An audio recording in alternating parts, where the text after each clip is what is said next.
Em maio de 1982, uma pequena comunidade de Ohio foi sacudida por um mistério sombrio.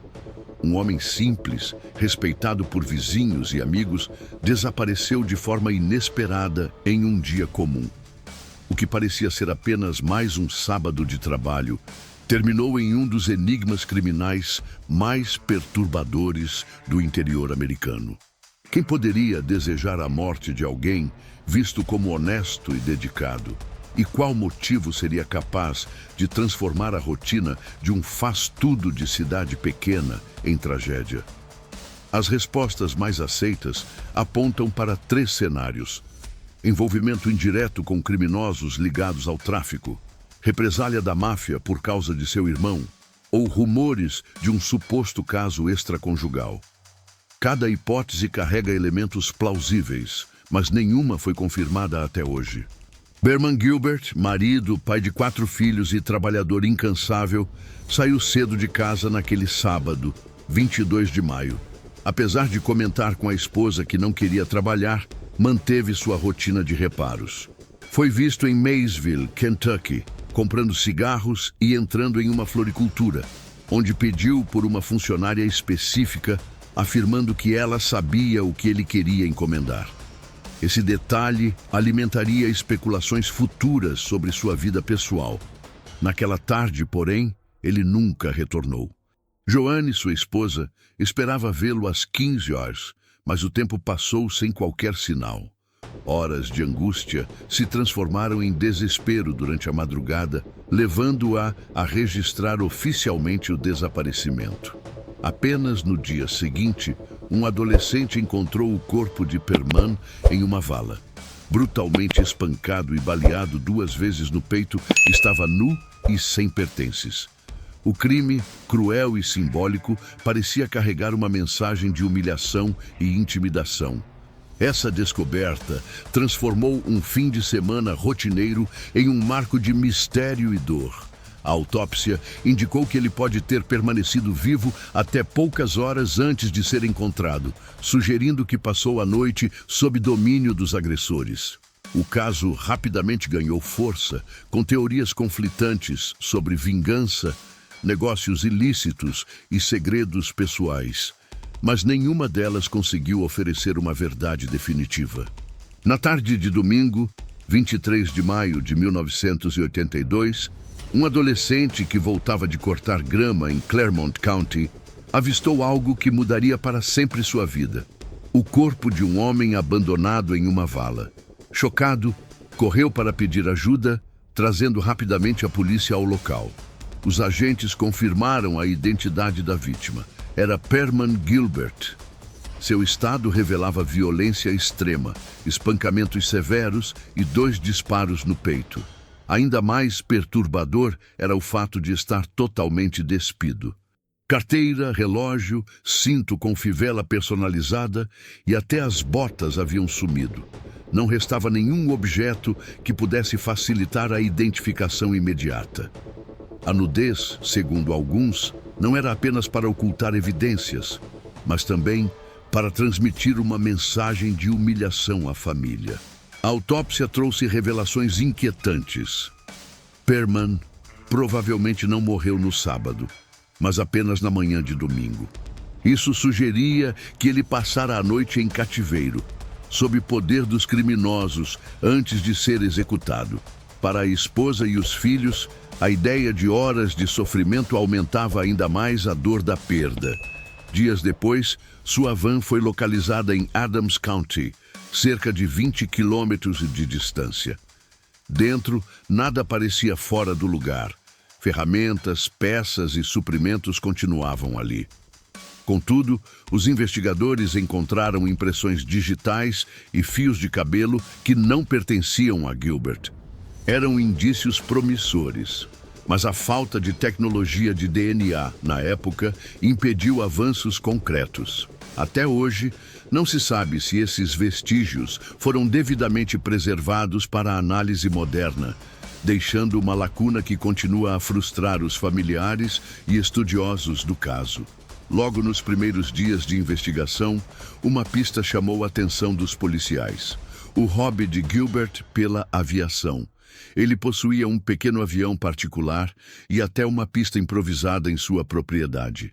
Segundo relatos de Joanne, sua esposa, alguns indivíduos haviam se aproximado meses antes com uma proposta suspeita: usar a aeronave para transportar drogas.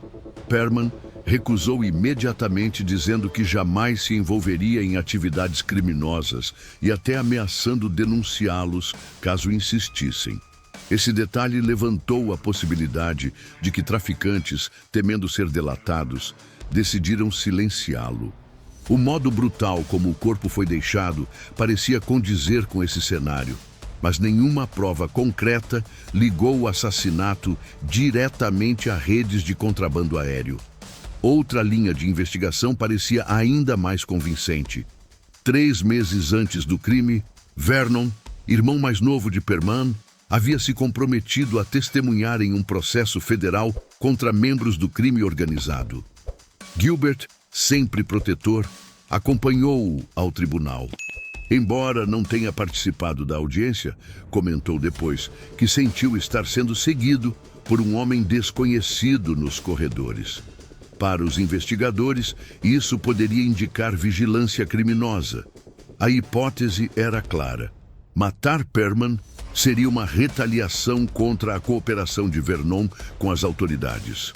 O corpo despido, a violência exagerada e o intervalo de tempo entre o desaparecimento e a morte reforçavam essa teoria.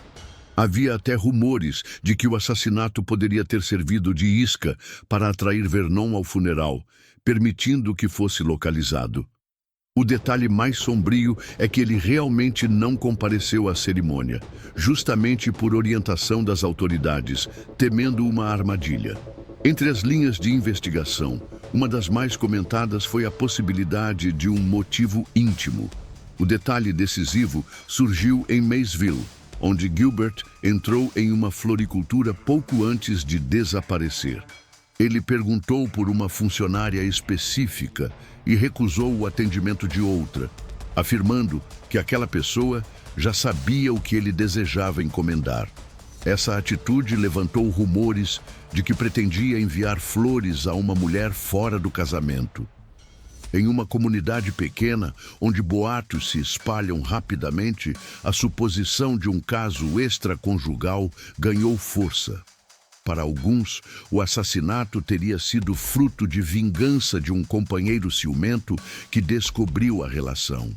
O fato de Perman ser simpático e trabalhar dentro de casas de famílias alimentava ainda mais essas narrativas, mesmo sem provas sólidas.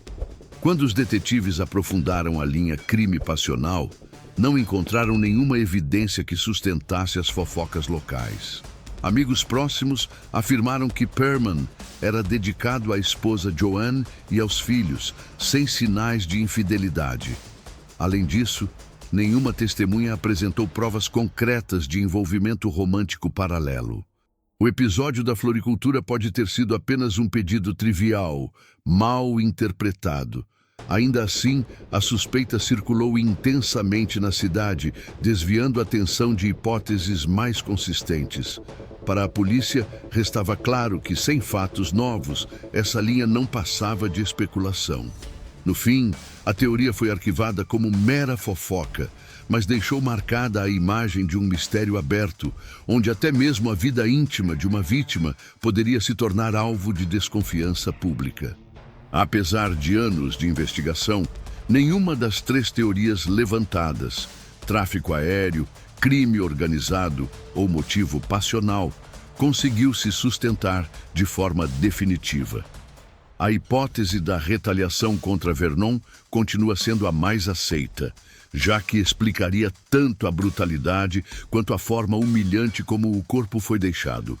No entanto, a ausência de provas concretas, a perda de vestígios ao longo do tempo e a morte de possíveis envolvidos enterraram a chance de resolução.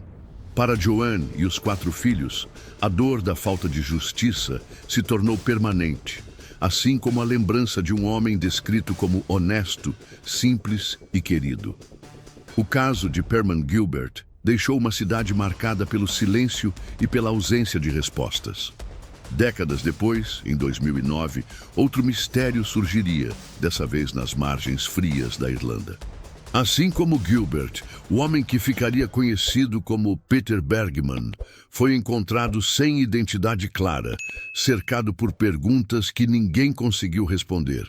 A diferença é que, no caso irlandês, o próprio protagonista pareceu planejar seu desaparecimento em vida, eliminando pistas antes de morrer. De um crime brutal em Ohio a uma morte enigmática em Sligo, os dois episódios se unem pelo mesmo fio condutor: o vazio que a ausência de respostas deixa para os que ficam. Na manhã de 16 de junho de 2009, a serenidade da praia de Rosses Point, no noroeste da Irlanda, foi interrompida por uma visão que ficaria gravada na memória de quem a presenciou. Um pai corria ao lado do filho quando ambos notaram a silhueta imóvel de um homem estendida sobre a areia úmida. A cena intrigava pela estranheza. Não havia sinais de luta, sangue ou violência aparente. O corpo estava organizado, quase em posição de descanso, mas nada em seus bolsos ou roupas revelava sua identidade. Os policiais, ao chegarem, constataram que até mesmo as etiquetas das peças haviam sido retiradas cuidadosamente. Nenhuma carteira, documento ou chave foi encontrada por perto. Era como se alguém tivesse apagado cada vestígio que pudesse levar a quem ele realmente fora em vida. As investigações revelaram que poucos dias antes, em 12 de junho, o homem havia se registrado no Sligo City Hotel sob o nome falso de Peter Bergman. Pagou em dinheiro, forneceu um endereço inexistente em Viena e não apresentou qualquer identificação. Foi descrito por funcionários como educado, discreto, de cabelos grisalhos curtos e sotaque europeu central, provavelmente alemão. Durante a estadia, manteve uma rotina repetitiva que chamava a atenção. Saía todas as manhãs com uma sacola plástica roxa repleta de objetos e retornava sempre com ela vazia. A polícia acredita que ele descartava seus pertences em diferentes lixeiras pela cidade, com o claro objetivo de impedir que fossem recuperados. Cada movimento parecia calculado, desde a escolha do hotel até a forma de se desfazer de seus objetos. Era como se estivesse determinado a desaparecer, não apenas fisicamente, mas também da memória documental do mundo, apagando qualquer pista que pudesse conectar sua morte à sua verdadeira história. Durante o fim de semana que antecedeu sua morte, Peter Bergman foi visto em diferentes pontos de Sligo. No sábado, 13 de junho, entrou em uma agência dos Correios e comprou selos internacionais, sugerindo que pretendia enviar cartas, talvez mensagens de despedida. No entanto, nenhuma correspondência foi rastreada depois. Testemunhas lembram que ele se comportava de maneira educada, mas mantinha distância, sempre sozinho. Passava parte do tempo sentado em cafés, fumando, lendo anotações em papéis, que mais tarde rasgava e jogava fora. Era um comportamento ritualístico, como se cada detalhe tivesse uma finalidade específica: eliminar rastros de quem realmente era. Na segunda-feira, 15 de junho, Bergman fez o check-out do hotel por volta das 13h30. Carregava apenas uma bolsa de ombro preta, sua sacola roxa e uma mala média. A bagagem menor com que chegara já havia desaparecido, provavelmente descartada como os demais pertences. Seguiu para a estação rodoviária, onde tomou café, leu mais anotações e novamente destruiu os papéis. À tarde, embarcou em um ônibus com destino à praia de Rosses Point. Lá, caminhou tranquilamente, acenou para desconhecidos e parecia sereno. Foi visto pela última vez, pouco antes da meia-noite, à beira da água. Na manhã seguinte, seu corpo estava na areia, encerrando de forma enigmática uma sequência de atos calculados que deixaram mais perguntas do que respostas. Quando o corpo de Peter Bergman foi examinado, os resultados surpreenderam até os profissionais mais experientes.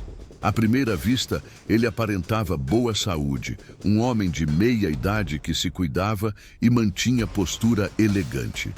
No entanto, o exame revelou uma realidade devastadora. Bergman enfrentava câncer de próstata em estágio terminal, com metástases espalhadas por ossos e órgãos. Também havia evidências de antigas complicações cardíacas, sinal de que convivia com graves limitações físicas. A descoberta mais intrigante foi a ausência total de medicamentos em seu organismo. Não havia vestígios de analgésicos, remédios para dor ou qualquer tratamento paliativo. Isso indicava que suportava sintomas intensos sem recorrer a fármacos. Para os médicos, a decisão parecia proposital, como se estivesse determinado a enfrentar os dias finais sem auxílio, reforçando a ideia de que cada passo de sua rotina em Sligo fora parte de um plano consciente de desaparecimento. O laudo também descartou a hipótese de afogamento. Seus pulmões não continham água salgada, afastando a teoria de que tivesse se submergido até perder os sentidos. A conclusão mais provável foi que Bergman sofreu uma parada cardíaca ao entrar no mar gelado ou ainda na faixa de areia, fragilizado pelo avanço da doença. Não foram encontrados sinais de violência, cortes ou hematomas, o que praticamente eliminava a possibilidade de homicídio. Para a polícia, tratava-se de uma morte natural, mas envolta em circunstâncias incomuns. O que realmente intrigava era o contexto, a escolha de apagar sua identidade, eliminar pertences e criar um enigma que desafiaria investigadores por anos.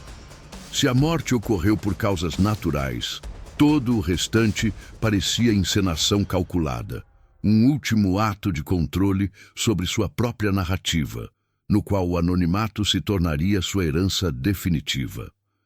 A resposta oficial começou pelo básico: impressões digitais e DNA.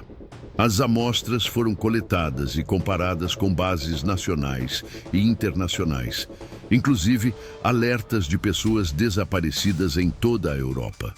Nada combinou. Investigadores reconstruíram a rota. Em 12 de junho, ele chegou a Sligo vindo de Derry, registrou-se no Sligo City Hotel, pagando em dinheiro, e forneceu um endereço de Viena. Totalmente falso. Câmeras captaram deslocamentos esparsos, mas 2009 não oferecia vigilância onipresente.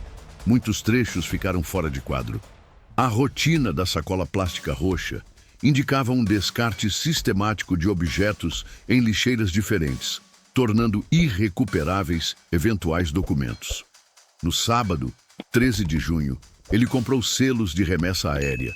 Supõe-se que tenha enviado cartas, porém, nenhuma foi rastreada. Depoimentos de motoristas e funcionários apontaram um perfil cortês e discreto. O hotel descumpriu a exigência de solicitar documento, um detalhe que acabou favorecendo o anonimato e frustrou diligências posteriores. Sem nome, sem histórico e sem crime aparente, o inquérito perdeu força. Após 5 meses de diligências, as autoridades encerraram a investigação formal. O homem conhecido como Peter Bergman permaneceu sem identidade confirmada. Foi sepultado em Sligo, em um túmulo simples e sem marcação, símbolo silencioso do apagamento que buscou construir. A versão oficial manteve-se. Provável parada cardíaca à beira-mar. Nenhum sinal de violência. Cenário compatível com uma partida planejada. Ainda assim, pairou a possibilidade de que cartas tenham alcançado destinatários escolhidos, contendo explicações que o público nunca conhecerá. Entre a eficiência calculada de seus passos e o vazio deixado nos registros, o resultado foi um enigma administrativo perfeito. A morte foi esclarecida, a vida permaneceu em branco. Esse fechamento incompleto prepara o terreno para a pergunta seguinte: quando sistemas falham por limitação técnica, excesso de confiança ou brechas de procedimento, o que mais pode escapar ao controle? A linha mais aceita pelos estudiosos sugere que Bergman era um homem doente em estágio terminal que decidiu encerrar a vida de forma anônima. O câncer avançado, os tumores ósseos e a ausência de medicação indicam que não apenas sabia da gravidade de sua condição, como também escolheu não prolongar o sofrimento com tratamentos. Os gestos observados em Sligo, descartar pertences, cortar etiquetas de roupas e usar nome falso, encaixam-se em um plano de apagar qualquer vínculo com sua identidade real.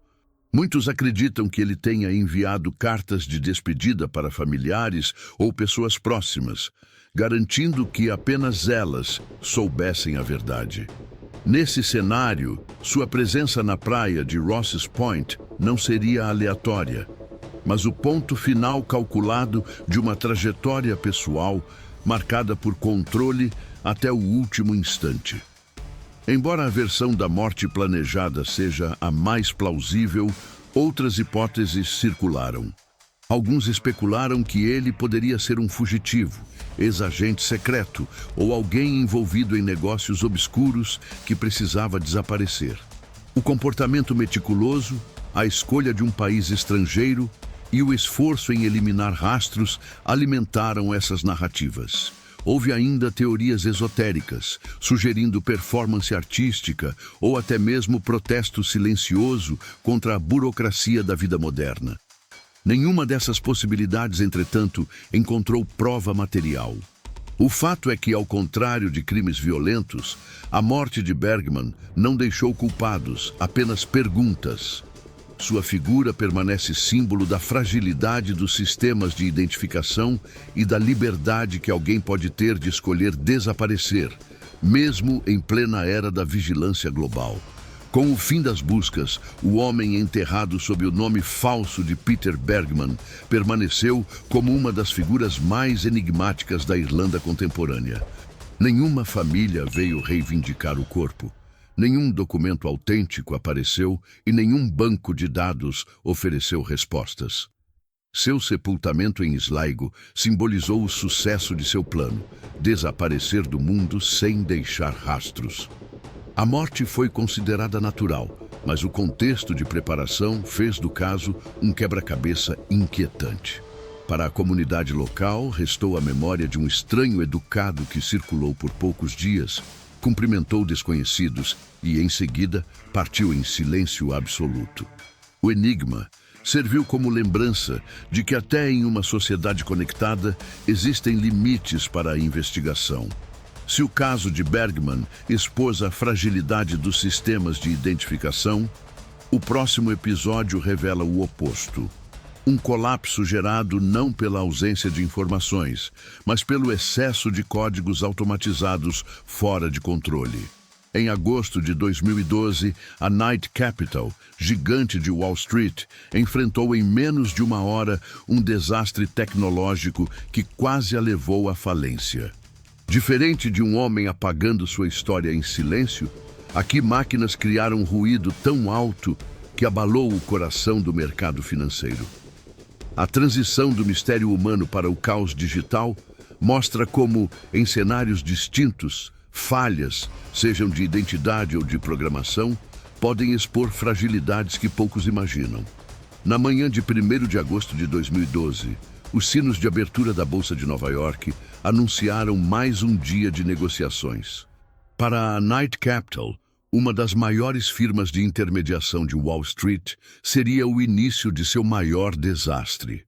Responsável por quase 17% do volume total de ações nos Estados Unidos, a empresa atuava como market maker, garantindo liquidez ao mercado por meio de algoritmos velozes. Poucos minutos após a abertura, os sistemas começaram a disparar ordens de compra e venda de forma descontrolada.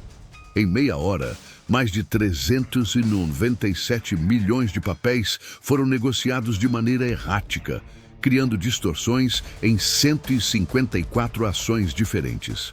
O pânico tomou conta dos operadores quando perceberam que acumulavam posições de bilhões de dólares em ativos que não haviam sido autorizados. Durante 45 minutos de caos, a Knight Capital se viu presa em um ciclo automático de compras e vendas. Quando os engenheiros finalmente desligaram os servidores, a empresa já havia acumulado prejuízo estimado em 440 milhões de dólares. O impacto foi imediato. Suas próprias ações despencaram quase 50% em um único dia, colocando em risco a sobrevivência da firma. Reguladores, investidores e o mercado inteiro assistiram perplexos ao colapso de uma instituição considerada robusta. O episódio foi classificado como um dos maiores desastres tecnológicos da história financeira moderna, servindo como alerta para os riscos da dependência excessiva de sistemas automatizados sem mecanismos de contenção. No século XV, a Europa enfrentou um dilema que poucos poderiam imaginar: a ausência de metais preciosos suficientes para sustentar a economia. Moedas de ouro e prata eram a base do comércio, da cobrança de impostos e do pagamento de soldados. Ao contrário do presente, quando bancos centrais podem imprimir papel, o sistema medieval dependia do metal físico.